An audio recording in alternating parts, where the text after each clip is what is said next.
കരൂരിലെ വൻ ദുരന്തത്തിൽ CBI അന്വേഷണം അന്വേഷണത്തിൽ സുപ്രീം കോടതിയിൽ സത്യവാങ്മൂലം നൽകിയിരിക്കുകയാണ് തമിഴ്നാട് സർക്കാർ. CBI അന്വേഷണ ഉത്തരവ് പിൻവലിക്കണം എന്നാണ് തമിഴ്നാടിൻ്റെ ഹർജിയിലെ പ്രധാനപ്പെട്ട ആവശ്യം. വിവരങ്ങളുമായി ഇപ്പോൾ അബ്ദുൾ റഷീദ് ചേരുകയാണ്.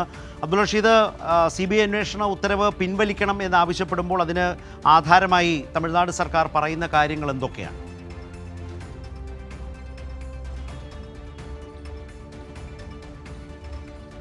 കഴിഞ്ഞ തവണ ഈ കേസ് പരിഗണിച്ചപ്പോഴാണ് ഇതുമായി ബന്ധപ്പെട്ടുള്ള കൃത്യമായിട്ടുള്ള സത്യവാങ്മൂലം സമർപ്പിക്കാൻ തമിഴ്നാട് സർക്കാരിനോട് സുപ്രീം കോടതി ആവശ്യപ്പെട്ടിരുന്നത്. ഇതിൻ്റെ പശ്ചാത്തലത്തിലാണ് ഇപ്പോൾ തമിഴ്നാട് സർക്കാർ സുപ്രീം കോടതിയിൽ സത്യവാങ്മൂലം സമർപ്പിച്ചിരിക്കുന്നത്. ഈ സമർപ്പിച്ചിരിക്കുന്ന ഈ മറുപടിയിലാണ് ഇപ്പോൾ ഇത്തരത്തിലൊരു കാര്യം സംസ്ഥാന സർക്കാർ ആവശ്യപ്പെടുകയും ചെയ്തിട്ടുള്ളത്. ഇതിൽ ഏറെ പ്രധാനപ്പെട്ടത് നിലവിൽ SITയുടെ അന്വേഷണം അത് കൃത്യമായി തന്നെ മുന്നോട്ട് പോവുകയാണ്. അതോടൊപ്പം തന്നെ ഈ ഇത്തരത്തിലുള്ള പരാതികൾ, നിരവധി ആരോപണങ്ങൾ SIT അന്വേഷണവുമായി ബന്ധപ്പെട്ട് ഉയർന്നു വന്നിരുന്നു. അവ തെളിയിക്കാൻ ഇതുവരെയും ഹർജിക്കാർക്കോ അല്ലെങ്കിൽ പോലീസ് അടക്കമുള്ള ആളുകൾക്കോ കഴിഞ്ഞിട്ടില്ല എന്ന കാര്യം കൂടി ഇപ്പോൾ സത്യവാങ്മൂലത്തിൽ ഉന്നയിക്കുകയും ചെയ്തിട്ടുണ്ട്. എന്തായാലും നേരത്തെ CBI അന്വേഷണത്തിന് ഉത്തരവ് സുപ്രീം കോടതി ഇട്ടിരുന്നു. ഈ ഒരു ഉത്തരവ് പുനഃപരിശോധിക്കണമെന്നുള്ള ആവശ്യം കൂടിയാണ് ഇപ്പോൾ സംസ്ഥാന സർക്കാർ മുന്നോട്ട് വെക്കുകയും ചെയ്തിട്ടുള്ളത്. എന്തായാലും ഇതുമായി ബന്ധപ്പെട്ടുള്ള ഏറെ നിർണായകമായിട്ടുള്ള ഉത്തരവ് കൂടി സുപ്രീം കോടതിയുടെ ഭാഗത്ത് നിന്ന് ഉണ്ടാകുമെന്നുള്ളതാണ് നമ്മൾ പ്രതീക്ഷിക്കുന്നത്. ഇടക്കാല ഉത്തരവ് സംസ്ഥാന സർക്കാരിൻ്റെ സത്യവാങ്മൂലം പഠിച്ചതിന് ശേഷമായിരിക്കും ഉണ്ടാവുക എന്നുള്ളതാണ് ഇപ്പോൾ സുപ്രീം കോടതി വ്യക്തമാക്കുകയും ചെയ്തിട്ടുള്ളത്.